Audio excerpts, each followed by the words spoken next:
آپ کے بابا کی شہادت کیونکہ 254 ہجری ہے، 253 یا 54 بتائی گئی جو، ٹھیک ہے نا، تو آپ کی عمر ظاہر سی بات مدت امامت جو کہیں گے کتنے سال امام رہے، وہ صرف 6 سال ہے. ویسے تو ہمارے ہر امام ظاہر سی بات ہے پیدائشی امام ہوتے ہیں، لیکن مدت امامت صرف اور صرف 6 سال ہے. یعنی 54 میں ادھر امام کی شہادت اور امام بنے، اور 260 یعنی 260 میں آپ کی شہادت، صرف 6 سال امام رہے ہیں آپ.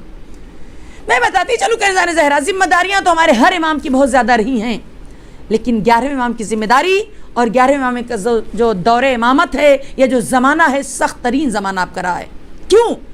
سب سے بڑا ریزن یہ ہے کہ رسول کی حدیث ہم سے آپ سے شاید زیادہ دشمنوں کی یاد تھی، اور یاد رکھا ان لوگوں نے کہ جو 12واں آئے گا وہ انہی کی نسل سے ہوگا، انہی کے صلب سے ہوگا، اور وہ قیامت تک زندہ رہنے والا ہے. تو دشمنوں کی کوشش یہ تھی کہ 12واں نہ آنے پائے، لیکن جسے خدا رکھے اسے کون چکھے. اس کے لیے ظاہر سی بات ہمارے 11ویں امام کی بہت قربانیاں ہیں، اپنا بہت کچھ قربان کیا ہے 12ویں کو بچانے کے لیے. صرف اس عنوان سے نہیں کہ وہ میرا بیٹا ہے، بلکہ اس عنوان سے کہ وہ جانشین رسول ہے، اس عنوان سے کہ وہ آخری حجت خدا ہے. حجت خدا کی نگرانی کی ہے آپ نے، یہ بہت بڑا مرحلہ ہے 11ویں امام کے لیے ملتا ہے.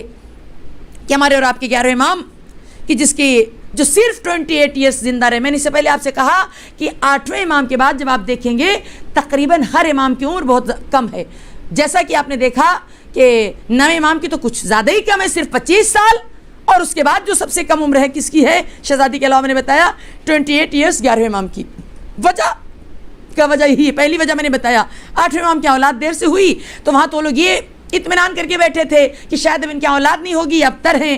لیکن جب ابتر کا جواب بن کر محمد تقی علیہ السلام آ گئے تھے، لوگوں کا منہ جب کالا ہوا تو پھر لوگوں نے اور کوشش یہ شروع کی کہ اب تو ہماری امیدوں پر پانی پھر گیا، لہٰذا ہم 12ویں کو تو آنے ہی نہیں دیں گے. لہٰذا 8ویں امام کے بعد جتنے بھی ہیں امام، ان کی عمریں آپ کو بہت کم ملے گی. جیسا دیکھا 25 سال 28، اس کے بڑھ کے آگے دیکھو تو پھر یہ بھی ملے گا کہ کیونکہ 8ویں امام کے ہاں اولاد کئی سال تک نہیں ہوئی اور ان کو ابتر کا تانا دیا گیا، لہٰذا آل رسول میں، اہل بیت میں ان کے بعد کے جتنے امام ہیں ان کو ابن الرضا کہہ کے پکارا گیا. رضا کے بیٹے. کیا سب رضا کے بیٹے کا نہیں؟ تم جتنا جلتے ہو سب کو ابن الرضا، ان کو بھی ابن الرضا بھی کہہ کے پکارا گیا ہے. ہمارے 11ویں امام کو بھی آپ کا لقب عسکری، اور آپ کی کنیت ابو محمد. ظاہر ہے کہ آخری امام کا نام محمد ہے. آپ کو صرف اور صرف ایک ہی بیٹا، وہی امام زمانہ، اکلوتے بیٹے ہیں آپ کے. توجہ رے، بہت غور کرنا کنزان زہرا. وہ بھی معجزہ ہے آپ کی ولادت. انشاءاللہ کل کی مجلس میں جب امام کا ذکر ہوگا تو ساری باتیں میں بتاؤں گی، بس اتنا سن لیں کہ واقعاً معجزہ ہے امام زمانہ کا وجود میں آنا، اور پھر اس طریقے سے آج تک تا قیامت تک انشاءاللہ باقی رہنا. آپ سے سوال کیا گیا، سوال کرنے والوں نے سوال کیا کہ مولا یہ بتائیے، سمجھ میں نہیں آتا عورت کو میراث آدھی کیوں ملتی ہے، مرد کو زیادہ کیوں؟ یہ تو بہرحال بعض لوگ آج بھی سوال ہے. امام نے اس کا جواب دیا. آج بھی جس کا سوال ہے کان کھول کر سن لیں. 11ویں امام اس کا جواب دے کر گئے. امام کی آواز آئی اس لیے کیونکہ عورت کے اوپر جہاد واجب نہیں. البتہ گھر کے اندر عورت کا جہاد بہت بڑا ہے، یہ جو میدان جنگ کا جہاد اس کی بات ہو رہی. امام نے کہا ایک تو عورت کے اوپر جہاد واجب نہیں ہے، اور دوسری چیز یہ کہ عورت کے اوپر مرد کا خرچہ واجب نہیں ہے. آج کے جو بہت سے کاہل مرد ہیں، اکثر دیکھا ہے تو واقعاً افسوس ہوتا ہے کہ بہت سی لڑکیوں کی اکثر شکایتیں آتی ہیں کہ کیا کیا جائے، خواہر کیسے کریں، اور وہ کچھ کماتا نہیں، پیتا کھاتا الگ ہے، یہ ہے وہ ساری باتیں، ہم کمائیں بھی ہم گھر کا کام. حقیقت یہ ہے کہ مرد کے خرچے کی ذمہ داری عورت کے اوپر نہیں، بلکہ عورت کے خرچے کی ذمہ داری نفقہ مرد پر واجب ہے. دوسری چیز کیونکہ عورت کے اوپر کیا کہتے ہیں مرد کا خرچہ واجب نہیں ہے. تیسری چیز کیا ہے کہ تیسری چیز اس لیے بھی عورت کو ارث کم ملتا ہے کیونکہ عورت کے اوپر مہر واجب نہیں. مہر کا پیسہ ہمیشہ شوہر دیتا ہے. تو لہٰذا امام نے ارشاد فرمایا یہ 3 بڑی وجہ ہے جس کی وجہ سے عورت کو میراث کم اور مرد کو ڈبل ملتی ہے. تاریخ نے لکھا کہ وہی ہمارے اور آپ کے 11ویں امام کی جس کی زندگی اس طریقے سے آگے بڑھتی رہی اور وہ منزل آئی جو ایک اہم مسئلہ اس کو سمجھنے کی آپ لوگ کوشش کی جہاں تک میری آواز جاری ہے کہ آپ نے بھی دیکھا، بھی میرا خیال مہینہ بھی نہیں ہوا ہوگا شاید غالباً، جس کا نام وسیم رضوی، لیکن وسیم رضوی سے کہتے شرم آتی ہے، کسی نے اچھا کہا وسیم رضوی نہیں، وسیم رشدی ہے، جیسے کل سلمان رشدی نے فتوے دیے تھے اپنی طرف سے جیب سے نکال کر، ویسے یہ وسیم رضوی نہیں بلکہ وسیم رشدی. ہاں جیسا کہ اس نے کہا کہ 26 آیتیں قرآن سے نکال دی جائیں اس لیے کہ یہ آیتیں وہ آیتیں ہیں جو آتنکواد کا باعث بنتی ہیں، ہے نا. کوئی جا کے پہلے تو پوچھے وسیم رضوی سے کہ تم کو عربی پڑھنا کتنا آتی ہے؟ بھائی بتاؤ، تم اتنا بڑا کام کرنے جا رہے ہو، تم کو عربی ٹھیک سے پڑھنا بھی آتی ہے؟ ٹھیک سے قرآن بھی پڑھنا تم کو آتا ہے؟ ایک دوسری چیز یہ کہ آج وسیم رضوی نے یہ پہلا کام نہیں کیا، اس سے پہلے بھی تاریخ میں کام ہو چکا ہے، مگر ایک فرق کے ساتھ. وہ فرق کیا؟ وسیم رضوی جاہل، یہ وسیم رشدی. اور اس سے پہلے ایک کا میں ذکر کر دوں جو 11ویں امام کے زمانے میں تھا، جس کا نام تھا غالباً احمد کندی، اسحاق کندی. اسحاق کندی، دیکھیے یہ وسیم رضوی تو جاہل، مگر وہ عالم بھی تھا، فلسفی بھی تھا، پڑھا لکھا تھا. لیکن دیکھیے پڑھ لکھے کا مطلب کیا ہے؟ اتنا بھی نہ پڑھ لو کہ اپنے کیا کہتے ہیں ائمہ کی باتوں، قرآن کی باتوں کو اپنے حساب سمجھ لو، اتنا بھی نہیں انسان کو پڑھنا چاہیے. ٹھیک ہے نا، عالم ہونا اور ہے، لیکن اپنے حساب سے علم کو یہ ذرا مسئلہ ہے. اس نے جب قرآن کو پڑھا تو پڑھنے کے بعد کس حساب سے سمجھا وہ اس کا اپنی سمجھے. اس نے ایک اپنے آپ کو گوشہ نشین کر لیا اور قلم کاپی لے کے بیٹھ گیا، اور اس کا عالم یہ تھا، ایک کتاب اس نے لکھنا شروع کی جس کا نام تھا تناقض قرآن. اس کا ماننا یہ تھا کہ قرآن کی بہت سی آیتیں ایک دوسرے سے مختلف ہیں، الگ الگ ہیں، ہاں مقابلے میں ہیں. اب جب اس نے اس مشورے کو پیش کیا تو کتاب لکھنا ایک زمانے تک بہت موٹی ضخیم کتاب اس نے تناقض قرآن کے نام سے لکھنا شروع کی. یہ دور 11ویں امام کا زمانہ تھا. دیکھیے کون ہے وارث قرآن، کون ہے حامل قرآن، کون ہے قرآن کو بچانے والے، ذمہ داری واقعا کون نبھاتا ہے. کہتے ہیں ایک دن ہمارے 11ویں امام نے اسحاق کندی کے ایک شاگرد کو پکڑا اور اس سے کہا کہ بتاؤ یہ جو تمہارے استاد صاحب کر رہے ہیں وہ کیا ہے، آخر تم لوگ کچھ بول نہیں سکتے. تو اس نے جواب دیا کیونکہ وہ میرے استاد ہیں لہذا ہمارے لیے ان کا جواب دینا مشکل ہے. امام نے کہا ٹھیک ہے، لیکن جو میں کہوں وہ تو تم کر سکتے ہو. کہا وہ ضرور کروں گا. امام نے کہا ٹھیک ہے، تم اپنے استاد کے پاس جانا اور جا کے کہنا کہ آپ یہ بتائیے کہ قرآن میں جو پروردگار عالم نے جو آیتیں نازل کی جو تم سمجھ رہے ہو کیا وہی خدا بھی سمجھ رہا ہے؟ کیا ایسا نہیں کہ جو تم سمجھ رہے ہو اس سے الگ خدا سمجھ رہا ہو؟ کہتے اس کا دماغ گھوم گیا کہ پھر سے سوال کا جواب دو. تو پھر اس نے وہی سوال کیا کہ استاد اتنا بتائیے کہ قرآن کی آیتیں جو بیان کرنا چاہ رہی جو خدا کا مقصد ہے کیا تم نے وہی مقصد کو سمجھا؟ کیا ضروری ہے؟ کیا ایسا ہو نہیں سکتا؟ کیا ایسا ممکن نہیں ہے کہ جو تم سمجھ رہے ہو خدا اس سے الگ سمجھ رہا ہو؟ تو اس نے کہا یہ تو ممکن ہے. تیسری مرتبہ اس نے کہا کیونکہ ظاہر سی بات ایک استاد ہے نا، تو استاد تو شاگرد میں کتنی صلاحیت ہو تو سمجھے گا. ہم ہی اور آپ جو چیز جس کو سکھاتے ہیں اس بچوں کو دیکھ کر اسٹوڈنٹ کو دیکھ کر سمجھ میں آ جاتا نا کہ اس کے اندر کیا صلاحیت ہے.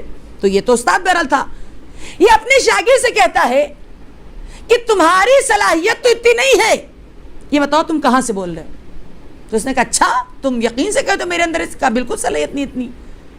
تو جب بار بار کہا کہ تم کو قسم ہے تمہیں بتانا پڑے گا، تو اس نے ہاتھوں کو جوڑ کے کہا اے استاد یہ سوال ہمیں کسی اور نے نہیں بلکہ حسن ابن علی نے بتائے ہیں. فوراً وہ چیخ پڑا کہ یہ سوال سوائے خاندان رسالت و امامت کی کوئی کر بھی نہیں سکتا. اور اس کے بعد جو اتنی محنت سے اتنی موٹی کتاب اس نے لکھی تھی، اتنی ضخیم کتاب، کہ فوراً کہا لکڑیاں لائی جائیں، لکڑی جمع کی گئی کہ آگ لگائی جائے. جب آگ لگائی گئی کہ ساری کتاب کو اس میں لا کے ڈال دو اور جل کے راکھ ہو جائے. بہت غور کرنا، یعنی ہمارے 11ویں امام نے قیامت تک کے لیے جواب دے دیا. آج اس کی وسیم رشدی کی کیا مجال ہے جو بولے؟ قیامت تک کے جواب 11ویں امام نے دے دیا کہ اپنے حساب سے آپ قرآن کو نہیں سمجھو، ہاں بلکہ فوراً ہی سوال ہونا چاہیے کہ جو تم مطلب نکال رہے ہو کیا خدا بھی مطلب نکال رہا ہے؟ اسی لیے کہتے ہیں قرآن لو تو اہل بیت سے، ایرو غیروں سے نہ لینا، اپنے آپ سے نہ لینا، قیاس نہ کرنا، ورنہ غلطیوں میں مبتلا ہو جاؤ گے. بل خدا دنیا میں ہر فرد کی اصلاح کرے، اور جو ایسے ہیں وہ تو تقریباً واجب القتل ہیں. خدا ان سے ضرور اور ضرور بدلہ انشاءاللہ ضرور لے گا. وہ ہمارے 11ویں امام، انہیں کے لیے ملتا ہے ایسے معجز نما آقا کہ جن کے لیے ملتا ہے ایک شخص کہ جس کا نام تھا علی ابن ابراہیم اور اس کا بیٹا. ایک دن ایسا آیا، دونوں بل پریشان تھے، تنگ دست تھے، غربت تھی. علی ابراہیم اپنے بیٹے سے کہتا کیوں نہ چلیں 11ویں امام کے پاس، یہ لوگ تو عطا کا سمندر کچھ تو عطا کریں گے. اسی غرض سے باپ بیٹے دونوں چلے امام سے ملاقات کے لیے کہ آج ان سے اپنی حاجت بیان کریں گے. لیکن راستے میں بہت غور کرنا، باپ کے دل میں خیال آیا اے کاش 500 درہم ہم امام دے دیتے تو ہم 200 میں کپڑے خرید لیتے، 200 میں کھانے پینے کا، اور 100 روپے لا کے زوجہ کو دیتے کہ گھر کا انتظام کرے. بیٹے نے سوچا کاش امام ہمیں 300 درہم دے دیتے، ہم ایک خچر وغیرہ کچھ خرید لیتے سواری کے لیے کہ کچھ اپنی تجارت کرتے، اور 100 درہم میں اپنی شادی کر لیتے. توجہ رے، بہت غور کرنا. اس ارادے سے باپ بیٹے ابراہیم، علی ابن ابراہیم اور اس کے بیٹے دونوں آئے امام کے پاس. لیکن جیسے ہی امام کے دروازے پر پہنچے کیا دیکھا؟ اب یہ دروازے پر ٹچ ہو رہے تھے کہ امام کا خادم اندر سے آیا، کہا اے علی ابن ابراہیم اپنے بیٹے کے ساتھ اندر آ جاؤ، امام بلا رہے ہیں. اب یہ پریشان کہ ان کو کیسے خبر کہ میں آ رہا ہوں، وہ تو خود باہر نہیں آئے. میں یہی تو کہنا چاہتی ہوں، جس کو سب کے دلوں کی خبر ہو وہ ہمارا امام ہوتا ہے. غرض کے لوگ اندر داخل ہوئے، جا کے اپنا مدعا بیان کیا تو امام نے یہاں پر ایک بہت بڑے نقطے کی بات کہی. کیا کہا امام نے؟ امام نے آواز دی اے علی ابن ابراہیم، تم لوگوں نے کیسے سمجھ لیا کہ ہم تم سے غافل ہیں؟ سوال یہ نہیں، سوال یہ ہے تم لوگ ہم سے اتنا کیسے غافل ہو، کیا وجہ اتنا غافل ہو؟ یعنی میں کہنا کیا چاہ رہی ہوں، آج بھی یہ سوال ہے، آج بھی ہم لوگ اپنے امام سے غافل ہیں. ورنہ واقعاً اگر غافل نہ ہوتے تو انصاف سے بتائیے ایمان کی سلامتی کے لیے ہر نماز کے بعد پڑھی جانے والی دعا رضیت باللہ ربن کتنے لوگ پڑھتے ہیں؟ رضیت باللہ ربن کی دعا یہ روزانہ ہر نماز کے بعد پڑھنی چاہیے تاکہ ایمان سلامت رہے. امام کا کہنا بتا رہا ہے آج بھی لوگ امام سے غفلت میں ہیں، امام کو جتنا یاد کرنا چاہیے نہیں یاد کر رہے ہیں. اب یہ مجلسیں ہو رہی ہیں، ہے نا، اب 3 مجلسیں اور ہیں آج کی مجلس کو لے کر. مجلس ہو گئی، ختم ہو گئی. اب مجھے نہیں پتا کتنوں کو پھر توفیق ہوگی کہ ان چیزوں کو بار بار، کیونکہ ہر چیز تو یاد نہیں رہ جاتی، خود مجھے پڑھنے والے کتنی چیزیں بھول جاتی ہیں. ہاں، کتنا اچھا ارادہ ہنا باجی نے کیا کہ شاہد آپا یہ چیزیں اگر محفوظ رہیں گی ہم جب چاہیں گے یا کوئی بھی جب چاہے گا سن لے گا، پھر سے یاد آ جائے گی. مجھے نہیں پتا، خیر اللہ توفیق دے. ارادہ تو بانی مجلس کا بہت اچھا، لیکن ایک کے ارادے سے کچھ نہیں ہوتا، سب کا ویسا ارادہ ہونا چاہیے. اگر ہم اپنے 14 معصومین کے بارے میں کچھ نہ بول سکے تو پھر اس سے بدتر اور کیا ہوگا. یہ امام کو جملہ بتا رہے. امام نے کیا کہا کہ تم لوگ ہم سے اتنا غافل کیوں رہتے ہو؟ یعنی امام کا مقصد کہ اور پہلے آ جاتے، ہم تمہاری مشکل کشائی کر دیتے. اس کے بعد سنو گے کیا ہوا. تاریخ لکھا امام نے اپنے غلام سے کہا کہ جاؤ انہیں لا کر دے دو.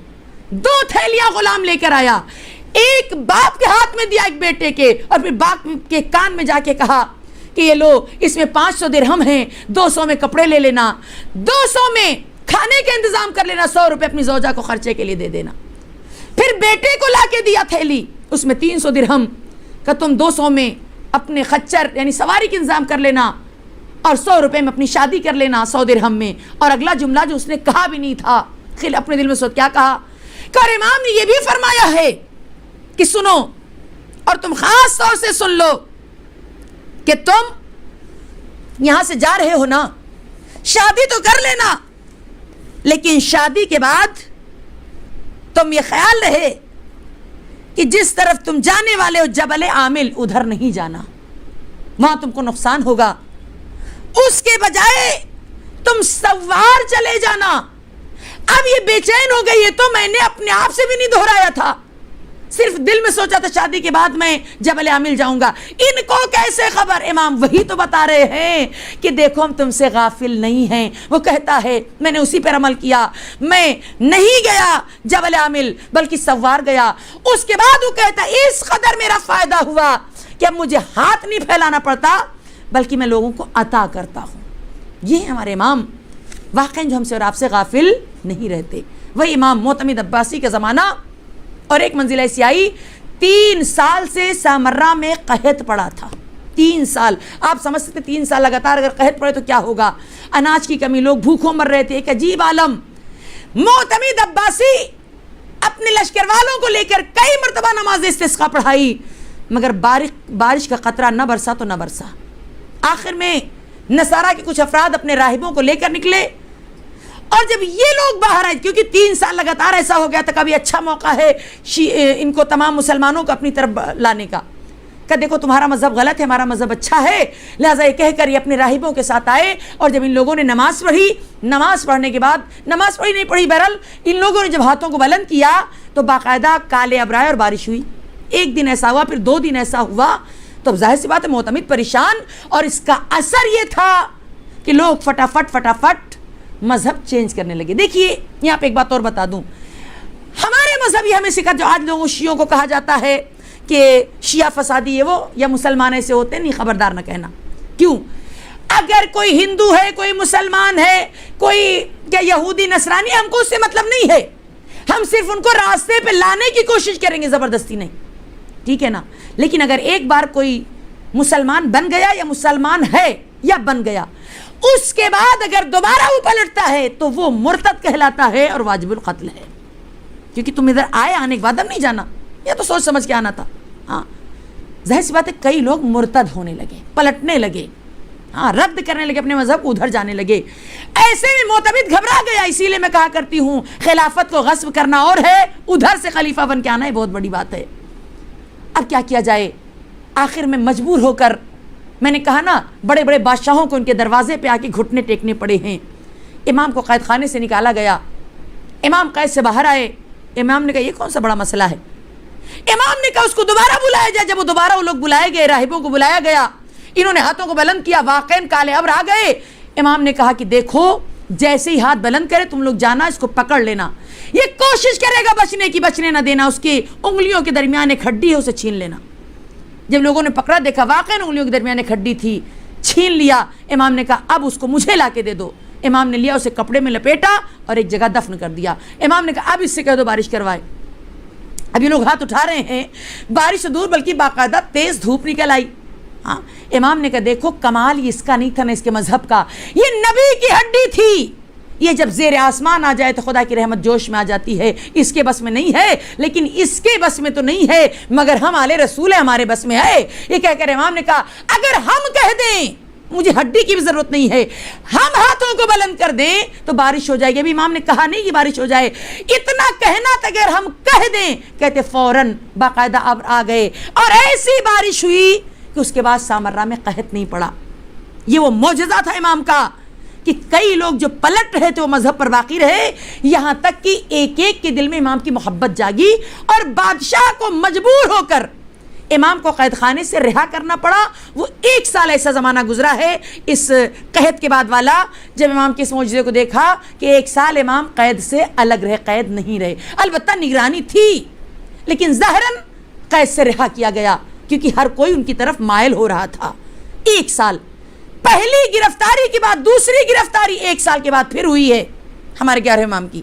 بار بار آپ کو گرفتار کیا گیا ہے, جھوٹے الزام لگا کر کہ حکومت کے خلاف لوگوں کو بھڑکا رہے ہیں, اسلحے جمع کر رہے ہیں, کیا کیا کیا کیا باتیں کہہ کے کئی بار آپ کو کیا 2 بار گرفتاری کا ذکر ملتا ہے. معتمد عباسی خدا اس ملعون پہ بہرحال لعنت کرے. یہاں تک کہ تاریخ نے لکھا کہ یہ ہمارے امام کہ جن کا عالم یہ تھا کہ زندگی کا زیادہ حصہ آپ کا بھی قید خانے میں گزرا. ہاں میں بار بار یہ جملہ کہ 8ویں امام کے بعد جتنے بھی امام ملیں گے ان پر سختی بہت زیادہ ہوئی, صرف اس لیے کہ 12واں نہ آنے پائے, 12واں نہ. اور 11ویں امام وہ ہیں کہ جو ڈائریکٹ حدیثیں وہ آپ کو ان سے ملیں گی, کیونکہ 12 امام تو 5 ہی سال کی عمر میں پردے غیب میں چلے گئے, ہے نا. اور سب کو یہ بھی معلوم ہے کیونکہ انہی سے امام زمانہ آنے والے ہیں. تو آپ اس سے اندازہ لگائیے کس قدر دشمنی رہی ہوگی ہمارے اور آپ کے 11 امام سے لوگوں کو. اسی لیے تاریخ میں خاص بات آپ کے لیے عرض کر دوں, مجھے نہیں پتا کون کون اس کو فالو کرنے والا ہے, لیکن بتانا بہت ضروری ہے کہ 11ویں امام کے لیے ملتا ہے کہ امام حسن عسکری علیہ السلام نے چند امور کی رعایت کرنے کے لیے اپنے شیعوں کو تاکید کی ہے. اگر ہم آپ شیعہ ہیں تو یہ تو ہر انسان اپنے بارے میں بہت جانتا ہے. کیا؟ اعلان کیا امام نے فرمایا پہلی چیز میں تمہیں اے میرے شیعو میں تمہیں دین میں تقوی کی وصیت کرتا ہوں.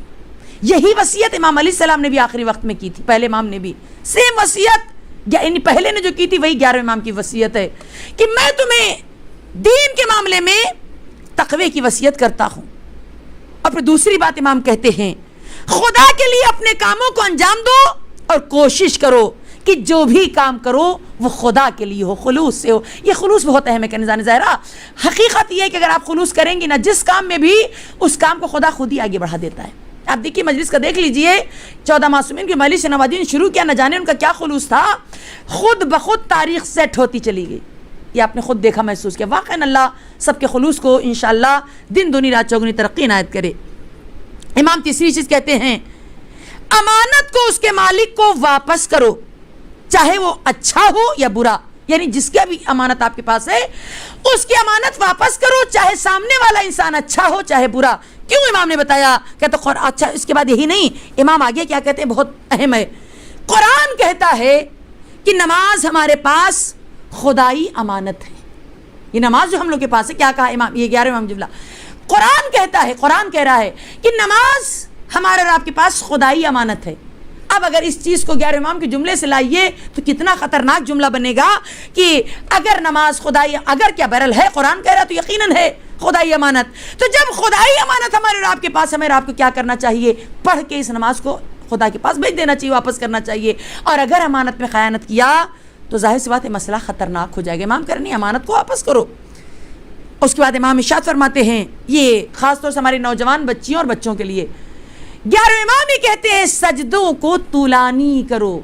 اور ہمارا آپ کا سجدہ سیکنڈوں میں, اور گئے جانے کی دیر ہوتی اٹھ کے بیٹھ جاتے ہیں. امام کہتے ہیں نہیں, سجدوں کو طولانی کرو, جتنا طولانی سجدہ ہوگا گناہ اتنے تمہارے کم ہوتے چلے جائیں گے. امام کہہ رہے ہیں سجدوں کو طولانی کرو. آج کل کے بچے واقعاً حقیقت یہ ہے, اور یہ بات جو امام نے کہی 11ویں امام نے, خطبہ شعبانیہ میں رسول خدا نے بھی یہ جملہ فرمایا تھا, سجدوں کو طول دو, سجدوں کو طولانی کرو. خاص طور سے ہمارے چوتھے امام کا سجدہ, مولا علی کا سجدہ جو بہت مشہور ہے, ایسے سجدے ہوتے تھے کہ خود شہزادی کہتی نظر آئیں کہ کبھی کبھی ایسا لگتا تھا جیسے روح گلشن جنت کو پرواز کر گئی ہو. لیکن آج کل میں نے اکثر دیکھا ہے کتنے بچے تو سجدہ کرتے ہی نہیں, شکر کا سجدہ کرتے ہی نہیں. یہ ساری نمازوں ختم کرنے کے بعد شکر کا سجدہ بھی بہت طولانی کرنا چاہیے انسان کو. پھر امام ارشاد فرماتے ہیں پڑوسیوں کے ساتھ اچھا سلوک کرو, پڑوسی چاہے کوئی بھی کیوں نہ ہو, کسی مذہب کا کیوں نہ ہو. اس لیے کہ اگر تم ان کے ساتھ رعایت کرو گے, ان کی نیند کا خیال, مثلاً ہوتا ہے ایسا نا, یہ میں تو کہتی ہوں یا اللہ دنیا تو دنیا میں انسان اگر پڑوسی اچھے نہیں تو انسان اپنا گھر چینج کر لیتا, آخرت میں کیا کرے گا؟ آخرت جو مل گیا وہی رہے گا. نہیں, آخرت میں بھی انسان کو اچھا پڑوسی ملے, مولائی پڑوسی ملے, وہاں بھی جشن کریں, وہاں بھی مجلسیں کریں انشاءاللہ, وہاں بھی ماتم کریں انشاءاللہ. کہا اس لیے کہ جب تم اس کی رعایت کرو گے ہر بات کی تو وہ لوگ یہ سوچیں گے شیعہ ایسا ہوتا ہے, علی والے ایسے ہوتے ہیں. یہ بہت بڑی بات ہے. پھر امام فرماتے ہیں یہ بھی بہت اہم ہے, ہمارے لیے باعث عزت بنو, شرمندگی کی وجہ نہ بنو, شرمندگی کا سبب نہ بنو. کیوں؟ اس لیے کہ میں اکثر کہ شرمندگی سبب کا مطلب سمجھیں آپ کہ اگر آپ اپنی اولاد کے ساتھ کہیں جا رہی ہیں, کہیں کسی بس میں گئی, اچھے خاصے لوگ ہیں, خدا نخواستہ آپ کے بچے نے کسی کی مثلاً گھڑی چرا لی, اور گھڑی ہوا آپ کے بچے کی جیب سے نکلی, کیسا لگے گا بتائیے؟ شرم سے گڑ جائیں گے نا, گھڑی چرا لیا. ہم لوگ کتنی چوری کر کے جا رہے ہیں معلوم؟ ہاں, روایت کے جملے ہیں کہ جب سوال کیا گیا معصوم سے سب سے بڑا چور کون کا, جو نماز میں چوری کرے. اب جو نماز قضا کرتے ہیں تو پتہ چلا کہ سب چور ہی پتہ چلا جا رہے ہیں. ہاں, کیا کہا؟ ہماری شرمندگی کا باعث نہ بنو, عزت کا باعث بنو. پھر امام فرماتے ہیں لوگوں کو ہماری دوستی کی طرف بلاؤ, برائیوں کو برائی کی طرف نہ بلاؤ. کیوں؟ اس لیے کہ برائی ہم سے کوسا بہت دور ہے, آ بھی نہیں سکتی برائی ہمارے قریب, اور اچھائی کے ہم ہی ہیں مالک. لہذا لوگوں کو ہماری دوستی کی طرف کہے کے لیے, اچھائی کے لیے بلاؤ. پھر امام ارشاد فرماتے ہیں ہمارے علاوہ جو بھی امامت کا دعویٰ کرے, یعنی ہم 12 کے علاوہ, اس کو جھٹلا دو, اور کثرت سے خدا کا ذکر کرو. خدا کا ذکر جگہ جگہ, خدا خدا خدا. اپنے بچوں کو بھی بات سکھائیے, ہر جگہ ان کو خدا یاد آئے, ہر جگہ. جو بچے جھوٹ بولتے ہیں اللہ ان کو توفیق دے سچ بولنے کی. پھر امام ارشاد فرماتے ہیں یہ بہت اہم ہے, جتنا ہو سکے ہم آل محمد پر صلوات پڑھو. اللہم صلی علی محمد وآل محمد وعجل فرجهم، بہت زیادہ اس کا ثواب ہے، جتنا ہو سکے صلوات۔ اور پھر امام ارشاد فرماتے ہیں کہ جتنا ہو سکے کثرت سے تلاوت قرآن، یعنی صرف رمضان نہیں، جتنا ہو سکے سالہ سال تلاوت قرآن کرو، اس لیے کہ ظاہر سی بات ہے یہ ایسی چیزیں ہیں کہ جو آپ کی زندگیوں کو سنوار دیں گی، اور جب ان کا بیٹا تشریف لائے گا تو ہم لوگ کہہ سکیں گے کہ ہم ہی وہ لوگ ہیں کہ جو آپ کے بیٹے کے منتظر تھے۔ امام سے کہیں گے ہم ہی وہ لوگ جو آپ کے منتظر کر رہے تھے۔ یہ ایک بہت بڑا المیہ، بہت بڑی بات ہے کہ نذران زہرا خدا ہم سب کو واقعاً ان تمام چیزوں پر عمل کرنے کی توفیق عطا فرمائے۔ یہی نہیں بلکہ 11 امام کے لیے ملتا ہے ایک عورت جس کی عمر بڑی طویل تھی، جب بھی کوئی امامت کا دعویٰ کرتا تو ایک پتھر کا ٹکڑا اس کے پاس تو لے کے آ جاتی اور وہ کہتی اس پر مہر لگاؤ۔ جو مہر لگا دیتا وہ اس کو امام تسلیم کر لیتی، اور جو آنا کانی ادھر ادھر کرتا تو سمجھ جاتی امام نہیں، وہ ہٹ جایا کرتی تھی۔ یہاں تک کہ جب اس کے انتقال کا وقت آیا تو اس نے اپنے بیٹے کے ہاتھ میں وہ پتھر دیا اور پوری داستان بتائی۔ اس کا بیٹا کہتا ہے کہ جب 11ویں امام کا زمانہ آیا تو ایک دن وہ کہتا ہے کہ میں نے سن تو رکھا تھا، لیکن ایک دن دربار میں شور مچا کہ حسن ابن علی آ رہے ہیں، اور وہ کہتے ہیں کہ میں امام زمانہ ہوں۔ وہ کہتا جیسے ہی میں نے نام سنا میرے کان کڑے ہوئے، میں نے سوچا کہ ان سے پوچھوں، مگر موقع محل ایسا نہیں تھا کہ میں ان سے پوچھ سکتا۔ لیکن جب وہ میرے بازو سے گزرے تو انہوں نے آہستہ سے خود ہی کہا کہ پتھر لائے ہو، لاؤ میں مہر لگا دوں۔ میں حیران ہو گیا ان کو کیسے خبر۔ وہ کہتا میں نے پتھر نکال کے دیا، انہوں نے جب مہر لگائی جیسے کوئی موم کے اوپر ہاتھوں کو لگا دے اس طریقے سے بالکل پتھر پگھل چکا تھا، اور انہوں نے مہر لگائی۔ اب تک کے سارے معصومین کی مہر اس پر لگی ہوئی تھی، 11ویں نے بھی مہر لگا دی جو معصومیت کی 13ویں کڑی تھا۔ وہ کہتا میں نے شکر کا سجدہ ادا کیا اور اپنے دل و دماغ سے کہا کہ یقیناً یہی امام زمانہ ہیں۔ حقیقت یہ ہے کہ امام کی یہ باتیں، یہ نصیحتیں، یہ تمام باتیں ہم کیسے بھلا سکتے ہیں، خاص طور سے بانی مجلس جو ماشاءاللہ حیدرآباد میں جہاں تک میں سمجھتی ہوں کہ شاید سب سے بڑے پیمانے پر ماشاءاللہ 9 ربیع الاول کا جشن کرتی ہیں۔ اللہ ان کے جشن کو قبول کرے، اور ان کے لیے کیا کہتے ہیں یہ روایت میں خاص طور سے اس لیے پڑھنے جا رہی، روایت تو ہے کہ وہ اس کو فالو کرتی، اس لیے بتانا چاہے 9 ربیع الاول کی جو عید ہے، یوم عید، خاص طور سے 11ویں امام کے لیے ملتا ہے کہ ایک شخص آپ کے گھر ملنے کے لیے آیا تو اندر سے کسی میں ہے کنیز، کسی میں ایک لڑکی بہرحال باہر آئی، عربی عورت، اور اس نے کہا ابھی امام نہیں ملاقات کر سکتے۔ وجہ کیا ہے؟ کہ امام اس وقت نماز پڑھ رہے ہیں۔ کہیں تو نماز کوئی ٹائم نہیں ہے، یہ کون سی نماز؟ یہاں تک کہ کہا انتظار کر سکتے ہو۔ جب انتظار کیا امام کی نماز تمام ہوئی، امام باہر آئے، ملاقات کی تو کہتا ہے کہ میں نے کیا دیکھا، خوشبو سے معطر تھے امام، پورا علاقہ مہک رہا تھا، بہترین خوشبو کا استعمال، بہترین زرق برق کپڑے پہنے تھے ہمارے 11ویں امام نے، بہت غور کرنا، اچھے کپڑے۔ اور اس کے بعد امام نے اس سے ملاقات کی، اور ملاقات کرنے کے بعد امام نے جملہ کہا کہ سن لو کان کھول کے، یہ نماز نوروز کی نماز میں نے پڑھی۔ آج نیا دن، آج نوروز ہے، آج کے دن اتنا بڑا دن ہے، نوروز کے دن کو 11ویں امام نے کہا ہمارے لیے، خود ہمارے شیعوں کی دوستوں کی بڑی عید کا دن ہے۔ بڑی عید کا کون سا دن؟ نوروز کا دن۔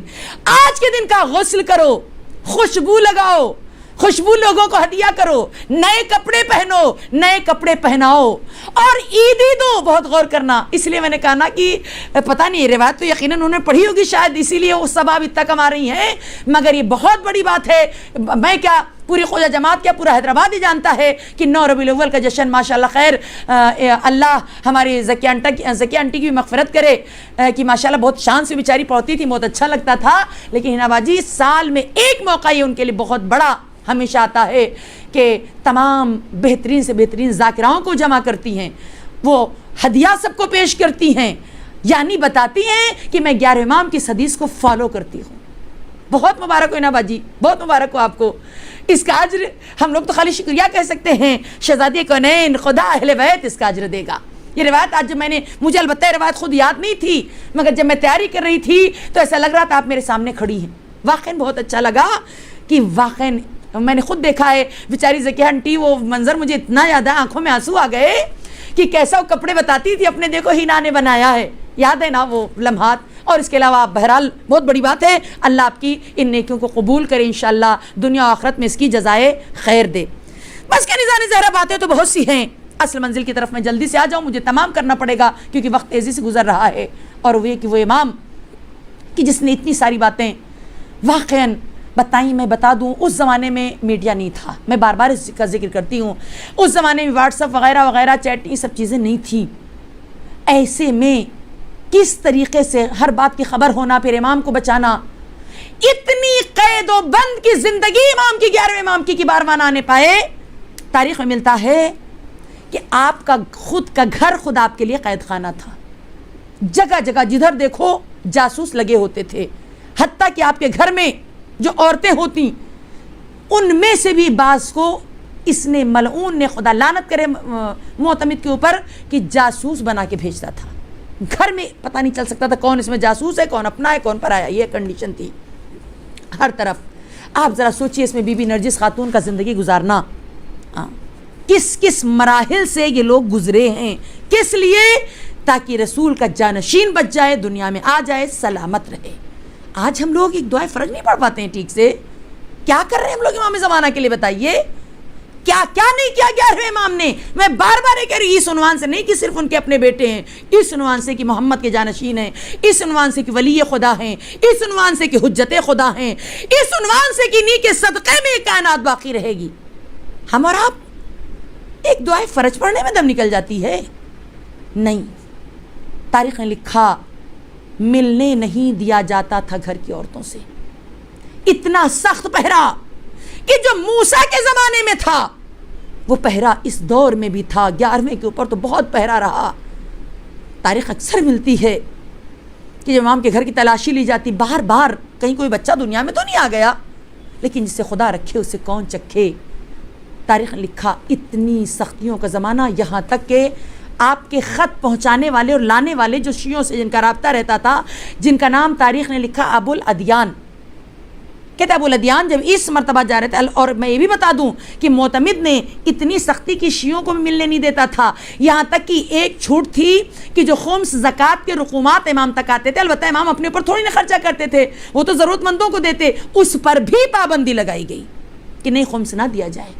بہرحال ایسے میں جو یہ درمیان کے تھے، ابو الادیان جس کا نام تھا، خطوط لے جاتے، جواب لے کے آتے، اس میں بی بی شتیتہ کا واقعہ برابر ماشاءاللہ سنتی ہی رہتی ہیں کہ امام نے کتنا بڑا درجہ ان کو دیا، کس طریقے سے قبول کیا۔ میں پھر یہ دعا کرتی ہوں اللہ ابھی بھی جو لوگ خمس نہیں نکالتے، اللہ ان کو خمس نکالنے کی توفیق عطا کرے۔ بہت بڑا مرحلہ، ورنہ ہمارا مال پاک نہیں ہوتا، حلال کما کے حرام ہو جاتا ہے۔ بہرحال کنزان زہرا ابو الادیان جب اس مرتبہ جانے لگے تو 11 امام نے کہا ابو الادیان تم جا رہے ہو جاؤ، خدا حافظ، لیکن جب پلٹ کے آؤ گے نا، 15 دن کے بعد ان کو واپس آنا تھا، 15 دن کے بعد جب تم پلٹو گے تو تم دیکھو گے کہ سامرہ کے گھر گھر میں ماتم برپا ہے اور مجھے زہر سے شہید کر دیا جائے گا۔ تب الادیان نے ہاتھوں کو جوڑا کہ مولا پھر ہمارا امام زمانہ کون ہوگا؟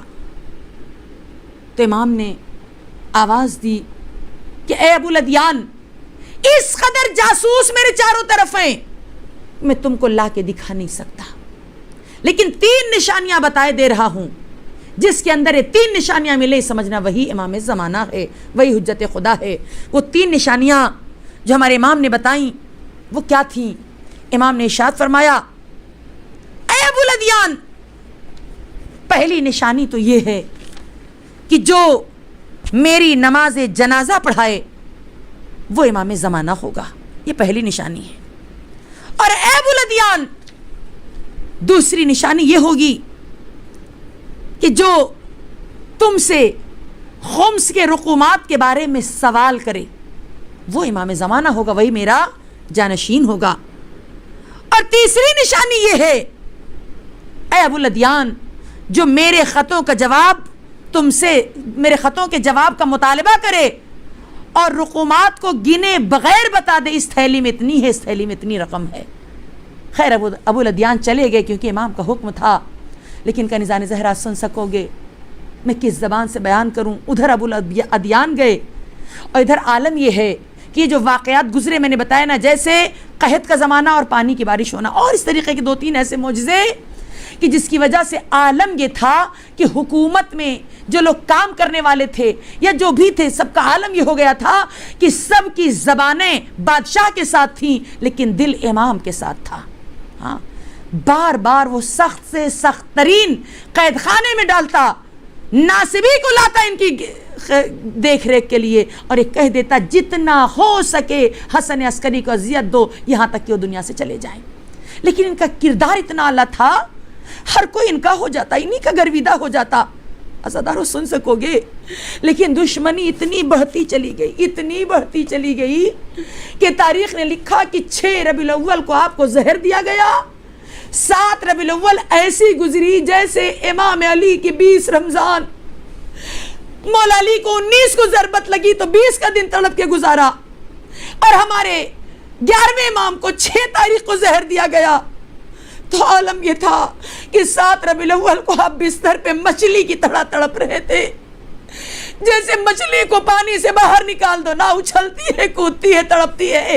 امام کا بھی یہی عالم تھا، دونوں ہاتھوں سے کلیجہ پکڑے ہوتے، کبھی حسن یاد آتے، کبھی بابا کو یاد کرتے، ایک کو یاد کرتے، آنکھوں میں آنسو آ جاتا، کبھی 5 برس کے بچے کو دیکھتے، میرا بچہ اس کم سنی میں یتیم ہو جائے گا، کبھی بی بی نرجس کی بیوگی کو یاد کر کے امام روتے۔ عزادارو کلیجے تھام کے سننا منزلیں وہ آئی کہ 7 ربیع الاول بڑی کرب و بے چینی میں گزرا، ہائے 8 ربیع الاول کی غضب کی صبح آئی، صبح کا وقت تھا، امام علی مقام بستر پہ تڑپ رہے تھے، شہادت سے پہلے تمام امامات کی تمام چیزیں بارہویں کے حوالے کیا۔ میرے لال تمہیں میری نماز جنازہ پڑھانا ہے، میرے لال میں تمہیں بڑی کم سنی میں چھوڑے جا رہا ہوں بیٹا، دشمن زمانہ ہے، اس عالم میں تجھے چھوڑ کے جا رہا ہوں بیٹا، تیرا خدا نگہبان ہے۔ اس کے بعد امام نے آواز دی میرے شیعوں کا خیال رکھنا، کہتے کہتے من کا ڈھل گیا، 11ویں امام سے دنیا خالی ہو گئی۔ عزادارو امام زمانہ کم سنی میں یتیم ہو گئے، اللہ آپ کی آوازوں پہ رحمت نازل کرے، گھٹ گھٹ کے نہ رونا۔ عزادارو تاریخ لکھ رہی ہے 5 برس کا بچہ اپنی ماں کے ساتھ ایک مرتبہ اندر ہی گھر میں اپنے بابا کو غسل دیا، کفن پہنایا، اور جب جنازہ تیار ہو گیا، نماز پڑھانے کے لیے جنازہ رکھا گیا، تو تاریخوں میں ملتا ہے کہ اکثر معتمد سب کی نمازیں پڑھاتا تھا، لیکن ہم شیعوں کا عقیدہ کیا، امام کی نماز امام ہی پڑھاتا ہے۔ عزادارو سنو گے، ایک مرتبہ جب جنازہ لا کے رکھا گیا تو معتمد خود آیا اور تمام رئیسوں کو دکھا کے کہتا ہے غور سے دیکھ لو، چہرے سے کفن ہٹایا، کہ غور سے دیکھ لو یہ اپنی موت مرے ہیں، یعنی کہنا چاہ رہا ہے کسی نے کچھ کھلایا نہیں، ملعون خدا تجھے بتائے گا تو نے کیسا غضب ڈھایا، خود فاطمہ انشاءاللہ خود امام زمانہ تجھ سے انتقام لیں گے۔ بس کا نظام زہرا تاریخ لکھ رہی ہے وہ منزل آئی کہ نماز جنازہ کے لیے جنازہ رکھا گیا، وہ تو ملعون چلا گیا اور اپنے کچھ جاسوسوں کو بھیج دیا تھا کہ جا کے دیکھنا نماز کون پڑھاتا، یہ باتیں کل انشاءاللہ آئیں گی، لیکن آج اتنا بتا دوں کہ جیسے ہی لا کے جنازہ رکھا گیا، آپ کے بھائی جناب جعفر آگے بڑھے، ابھی نماز کی نیت کرنا چاہتے تھے کہ لوگوں نے کیا منظر دیکھا، خیم ایک مرتبہ گھر کا پردہ اٹھا، ایک چاند سا 5 برس کا بچہ آگے آیا اور آ کر قبا پکڑ کے چچا پیچھے ہٹیے، امام کی نماز امام پڑھاتا ہے۔ 5 برس کا سن تھا مگر اتنا روب تھا کہ جعفر کو پیچھے ہٹنا پڑا۔ 5 برس کے بچے نے نماز پڑھائی، میں کہوں گی مولا کم سنی ضرور تھی، بیٹا اسی لیے ہوتا ہے، آپ نے نماز بھی پڑھا دی، آپ نے غسل بھی دیا، مگر ہائے کربلا، ہائے غریب حسین، بیٹا موجود ہے مگر نماز کیسی، غسل کیسا، اللہ آپ کے پرسے کو قبول کرے۔ بس تاریخ لکھ رہی ہے کہ حکومت نے بڑی شان سے جنازہ اٹھوایا، امام کا جنازہ اٹھا، پیچھے پیچھے لوگ ماتم کر رہے تھے، ہمارا امام چلا گیا، بی بی نرجس آواز دے رہی تھی میرے والی مجھے کس پر چھوڑ کر جا رہے ہو، امام زمانہ کی غربت، کم سنی میں امام یتیم ہو گئے۔ میں کہوں گی مولا اس گھرانے میں کم سنوں میں بڑی مصیبت آئی، ادھر امام زمانہ کی یتیمی یاد کر کے رو لیجئے، ادھر آئیے علی کی بیٹی زینب، ہائے کم سن بچے تھے نا انو محمد. اللہ تمہاری گودیوں کو سلامت رکھے. عزادارو اگر کسی کی اولاد نہیں ہے رونا اس بات کا اولاد نہیں, لیکن اگر کسی کی اولاد ہو اور سب کے سب قربان ہو جائے, اے عزادارو اس ماں کے دل پہ کیا گزرے گی. یہ جگر شہزادی زینب کا ہے. اللہ کے پرسے کو قبول کرے. عزادارو گھٹ گھٹ کے نہ رونا. اسی لیے تو زینب نے کہا تھا اے بھیا حسین تیرا بھی بھائی قربان ہوا, میرا بھی بھائی قربان ہوا, تیرے بھی بیٹے قربان ہوئے, میرے بھی بیٹے, مگر حسین تمہاری نسل اللہ سلامت رکھے. سید سجاد کو آپ کی نسل بچ گئی بھیا, لیکن میں زینب مجھے کوئی اماں کہہ کے بلانے والا نہیں ہوگا. شاید یہی وجہ تھی کہ سجاد نے زندگی بھر اماں کہہ کے پکارا. بس کنیزان زہرا خدا آپ کے پرسے کو قبول کرے. گھٹ گھٹ کے نہ رونا. ان شہزادوں کا بھی ماتم کرنا ہے جس کی ماں نہیں روئی. آج مائیں پیٹ پیٹ کے رو کے آواز ہے بی بی آپ نے گریہ نہ کیا تو کیا ہوا. کائنات کی ساری مائیں انو محمد کو رو رہی ہیں. عزادارو سنو گے یہ کم سن شہزادے, یہ عبداللہ کے دلارے, میں کس طریقے سے بیان کروں. یہ جعفر طیار کے پوتے جب بڑھ کے حملہ کیا گھوڑے سے گرنے لگے نا تو کبھی چھوٹا بڑے سے کہتا, کبھی بڑا چھوٹے سے کہتا بھیا فرات کی طرف نہ جانا, اماں نے منع کیا ہے. جب تک اصغر پانی پی نہ لے, سکینہ پانی نہ پی لے, تب تک پانی کو ہاتھ نہ لگانا. نہیں بھیا ہم پانی پینے نہیں جا رہے ہیں, ہم جعفر طیار کے پوتے ہیں, ہم بتانا چاہتے ہیں نہر پر ہمارا قبضہ. عزادارو کہاں تک یہ بچے لڑتے, 7-8 سال کا سن تھا. اس قدر حملہ ہوا کہ دونوں گھوڑے سے گرنے لگے. بڑا بھائی رو کے کہتا بھیا اماں نے کہا تھا چھوٹے کا خیال رکھنا. اے بھیا اماں کو کیا منہ دکھاؤں گا. بس عزادارو اب جو بچے گھوڑے سے گرے اللہ ان کم سنوں کا صدقہ ہم سب کی اولادوں کو عطا کر دے. خدا ہم سب کے بچے ان بچوں کے غلام بن جائے. عزادارو سنو گے اب تاریخ لکھ رہی منزل وہ آئی کہ جب ادھر سے حسین علی اکبر عباس گئے ہیں نا, ایک کو لاشا حسین نے اٹھایا, ایک کو عباس نے, اور جب خیمے میں 2 لاشیں ایک ساتھ آئے, کائنات کی پہلی ماں ہے کہ دونوں لاشوں کے درمیان جگہ بنائی, مصلی بچھا کے شکر کا سجدہ کیا. پروردگار تیرا شکریہ, تو نے میری قربانی قبول کر لیا. اولاد والوں یہ ماں نہیں روئی. 11 محرم کو قافلہ چلا, ساری بیویاں اپنے بچوں سے ملنے گئی. زینب حسین کو روتی رہی, نیزوں پہ سر بلند ہے. زینب حسین کو روتی رہی. رہائی ملی جب سارے سر آنے لگے, ایک ایک نے سب کا سر لیا, 2 سر کا لینے والا کوئی نہیں. بی بی آج کنیزیں آپ کی اولاد کو رو رہی ہیں. اے بی بی ان کنیزوں کو دعا دے دینا شہزادی.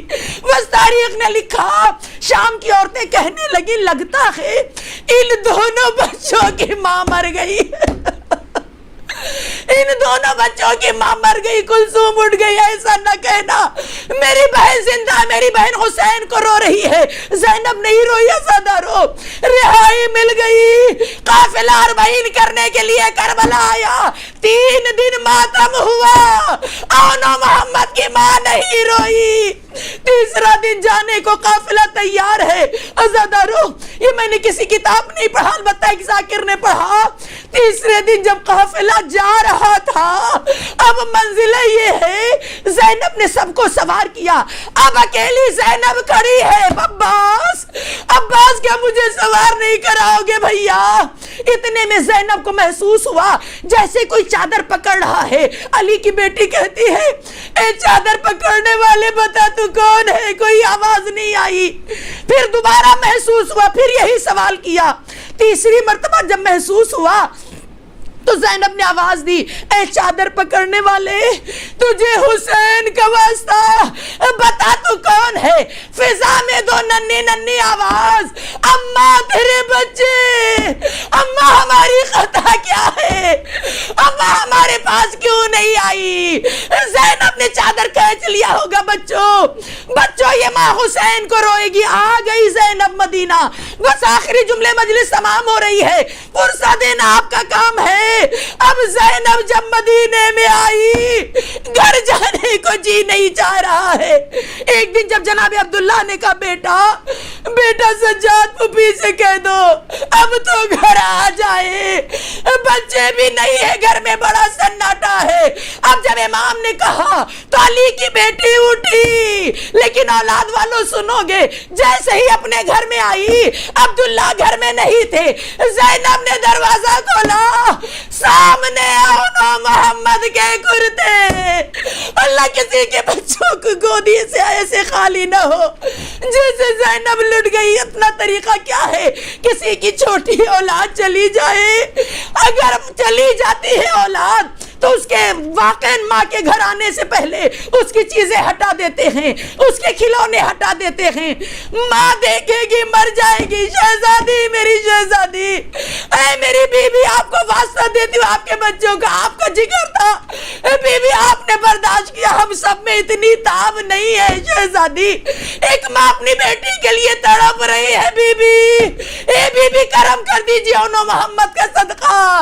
آ گئی زینب گھر میں، اب جو بچوں کے کرتے دیکھے نا، زینب کرے تو کیا کرے، ایک مرتبہ ٹوپیاں دیکھی، ادھر بچوں کے مسلے، زینب نے کرتا سینے سے لگا لیا، گر گئی علی کی بیٹی۔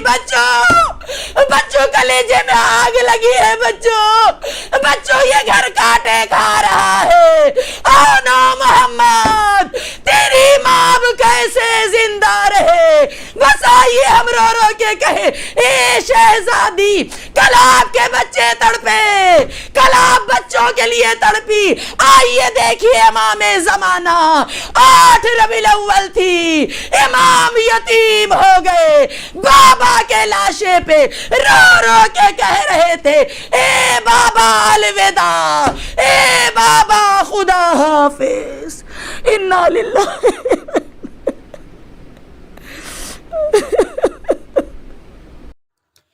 اعوذ باللہ من الشیطان الرجیم، بسم اللہ الرحمن الرحیم، اللہم صلی علی محمد وآل محمد وعجل فرجہم۔ زہرا کلاسز میں بہن بیٹیوں کے بہترین مستقبل کے لیے آن لائن عالم مذاکرہ کورس کرایا جا رہا ہے، جس میں قرآن کریم، تاریخ اہل بیت علیہم السلام اور احکام کے درس دیے جاتے ہیں۔ اس کورس کے علاوہ آپ اپنے بچوں اور بچیوں کے لیے گھر سے ہی آن لائن قرآن کریم اردو، قرآن کریم دینیات، قرآن کریم دینیات اور احکام کے کورس بھی مناسب فیس کے ساتھ کرا سکتے ہیں۔ آج ہی آپ اپنے بچوں کے بہترین مستقبل کے لیے ہم سے رابطہ قائم کریں اور بچوں کو قرآن اور دینیات اور احکام اور تعلیمات اہل بیت علیہم السلام سے آشنا کریں، تاکہ بچوں کا بہترین مستقبل سنوارا جا سکے۔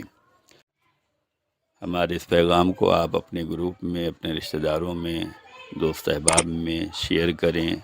خدا جزائے خیر دے، سلامت رہیں، کامیاب رہیں، دین کی خدمت کرتے رہیں۔ فقط والسلام علیکم ورحمۃ اللہ وبرکاتہ۔